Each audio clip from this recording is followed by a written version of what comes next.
안녕하십니까. 신의균의 군사TV 디펜스 브리핑입니다. 오늘도 역시 아주 중요한 군사안보, 국방, 무기 관련 소식 간추려서 브리핑 해드리겠는데요. 중국이 말레이시아에게 너무나 도발적인 행위를 했습니다. 그래서 지금 말레이시아가 아주 분노에 차고 있는데, 그런데 그 분노와는 또 별개로 말레이시아가 아주 부끄러운 그런 상황에 처해 있어서 국민들이 들끓고 있습니다. 자, 그리고 지금 영국에서 4세대 자주포 도입 사업을 하는데 우리 K9이 또 지금 승전보를 알릴 것 같습니다. 야, K9 정말 세계에서 굉장히 베스트셀러가 되고 있는데 이게 또 각별한 인연이 있습니다. 보겠습니다. 영국의 AS90 자주포 기술을 참고해 개발된 우리나라의 K9 자주포가 오리지널인 AS90을 밀어내고 영국의 4세대 자주포가 될지도 모른다는 반가운 소식입니다. 영국 육군이 진행하고 있는 차세대 자주포 프로그램 모바일 파이어스 플랫폼 사업에 우리나라의 한화 디펜스가 영국 현지 협력업체와 함께 경쟁 중이라고 디펜스 뉴스가 현지 시각 2일 보도했습니다. 한화 디펜스는 영국의 AS90 대체 사업을 참여하기 위해 영국 현지에서 K9 자주포의 영국 육군 사양 바리에이션을 생산하는 방안을 추진 중이며, 이를 위해 현지 협력업체들과 팀을 이루어 영국 국방부 측과 협상 중인 것으로 전해졌습니다. 총 116문 규모인 이번 사업은 2022년 정식 제안 요청서가 발행되고 2025년 계약 체결을 목표로 하고 있는데요. 이번 사업에는 영국 BAE 시스템스의 노르딕 썬더 차륜형 자주포, 라인메탈 디펜스의 PZH-2000 개량형, 이스라엘의 솔탐, 프랑스의 넥스터 등이 출사표를 던질 것으로 예상됩니다. 한화 디펜스는 최근 호주 육군의 차세대 자주포로 채택된 K9의 최신 개량형인 AS9을 더욱 개량해서 영국 육군의 MFP 사업에 도전한다는 방침인데요. 현재 후보 차종 가운데 가장 우수한 가성비를 가진 것으로 평가되어 예산안에 시달리는 영국 육군에게 상당히 어필하고 있는 것으로 전해졌습니다. K9의 영국 수출이 성사될 경우에 그야말로 청출어람이자 화포기술 선진국에 대한 기념비적인 수출 실적이 될 것으로 기대되는데요. 우리 K9의 선전과 사업 수주를 응원합니다. 야, 참 핀란드, 노르웨이 이런 북구 지역에도 우리 K9이 수출되었고, 에스토니아도 수출되었고, 폴란드 차체 수출되었죠. 그리고 이제 또 호주, 또 인도, 터키 이런 세계 각국에 수출되었는데, 특히나 나토 지역에 수출이 많이 되어서 영국이 또 관심을 가질 것으로 보입니다. 영국은 지금 AS90이라고 하는 자주포를 가지고 있었는데 우리 K9하고 아주 인연이 묘해요. AS90의 포탑 그것을 기술을 바탕으로 사실은 좀 참조해서 만든 게 K9입니다. 그래서 K9과 AS90이 얼마나 흡사하냐면은 호환이 될 정도였어요. 그래서 이 폴란드가 K9 차체에다가 이 AS90의 포탑을 갖다 붙인 이런 변종형 혼혈 자주포를 만들기도 했는데, 이제 영국 육군이 가지고 있던 이 AS90 오리지널판은 39 구경장입니다. 냉전 시대 때 만들었던 이 자주포들이 미국 팔라딘도 그렇지만 또 우리 K55도 그렇지만 39 구경장이에요.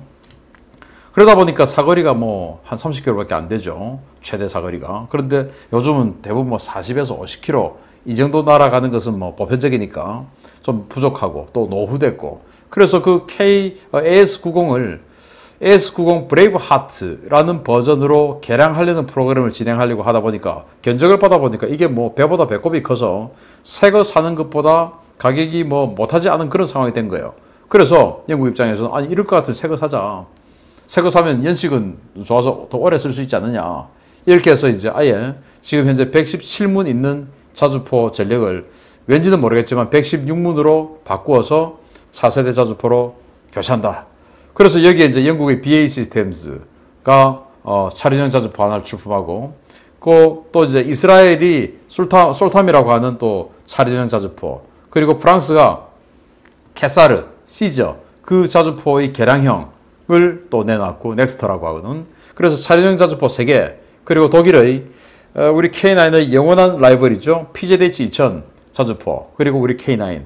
그런데 PZH-2000은 우리 K9보다 성능이 소폭 앞선다라고 알려져 있지만 가격은 2배로 알려져 있죠. 그래서 가격 대비 성능이 뭐 독일 거는 너무 열악하고, 그래서 이 차륜형 자주포들하고 경쟁을 할 것 같은데 문제는 영국이 지금 가지고 있는 AS-90이 차량용이 아니라 궤도형 중자주포죠. 그래서 영국 육군이 중자주포를 쓰다가 다운그레이드해서 차량용으로 갈 거냐, 아니면은 지금 현재 이 궤도형 자주포 중에서 베스트셀러를 먹고 있는 K9을 갈 거냐.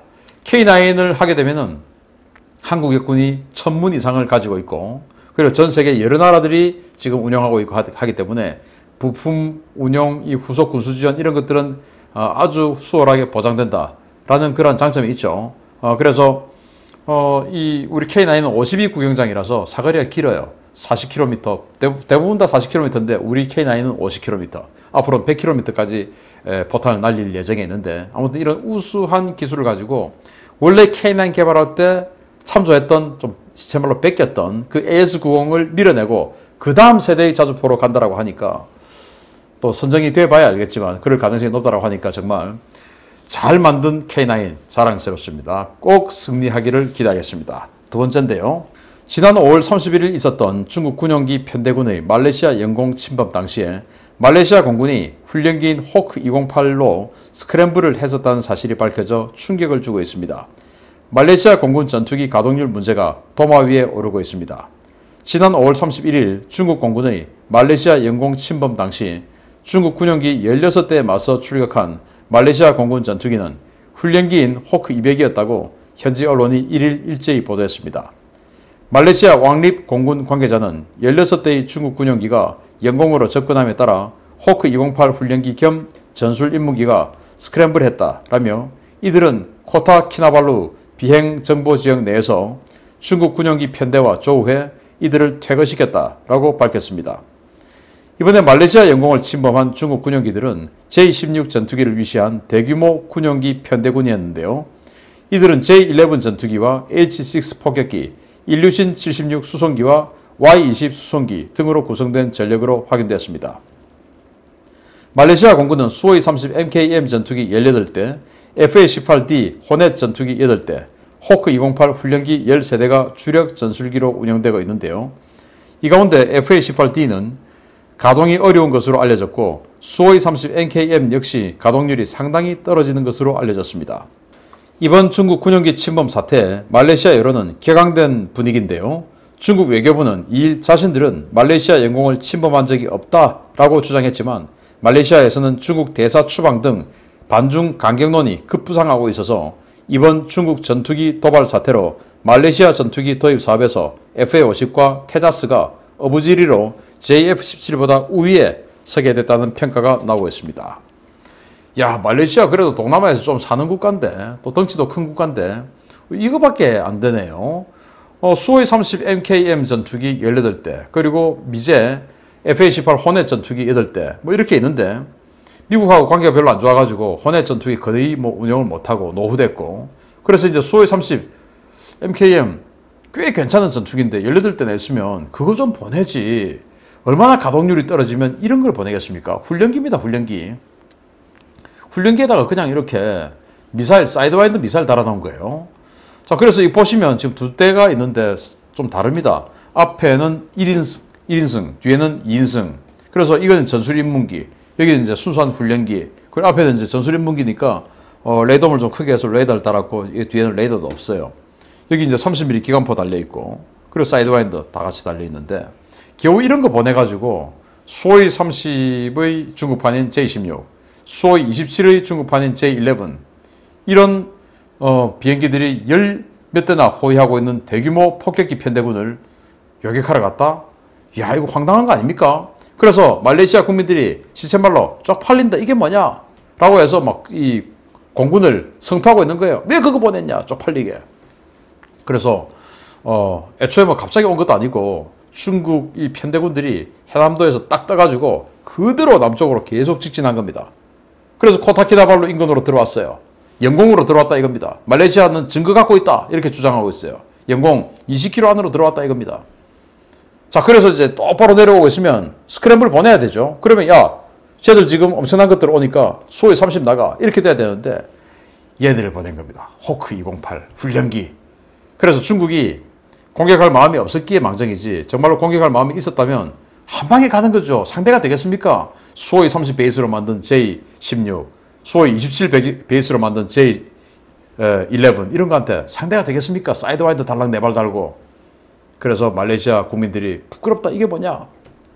그리고 또 한편으로는 어디 중국 영공을 침범해?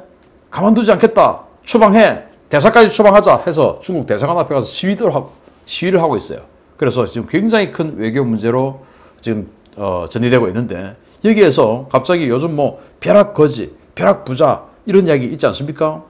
우리 한국의 FA50하고 또 인도의 테자스 그리고 중국과 파키스탄이 공동 생산하는 JF-17 이 세 개가 말레이시아의 차세대 전투기 사업에서 경쟁하고 있는데 FA50이 제일 떨어진다. JF-17이 스펙상으로도 워낙 좋아서 JF-17이 중국제가 우위에 있다라고 알려져 있었는데 갑자기 이렇게 반중 여론이 앞서다 보니까 JF-17은 갑자기 벼락거지가 돼서 아웃. 어디 지금 중국을 한단 말이에요. 중국이 우리에게 이렇게 도발하는데 이제 이런 여론이 생기고 반대로 약한 것으로 평가됐던 FA50과 테다스가 벼락부자. 그래서 선전될지도 모르는 그런 상황이 되겠는데 아무튼 이게 뭡니까? 그래서 뭐 우리 FA50도 이것보다 크게 나은 점은 없지만 그래도 이것보다 낫지 않습니까? 말레이시아 빨리 결정해서 우리 FA50 사서 중국에게 대항할 때 부끄럽지 않은 공군이 되기를 바랍니다. 마치겠습니다. 감사합니다.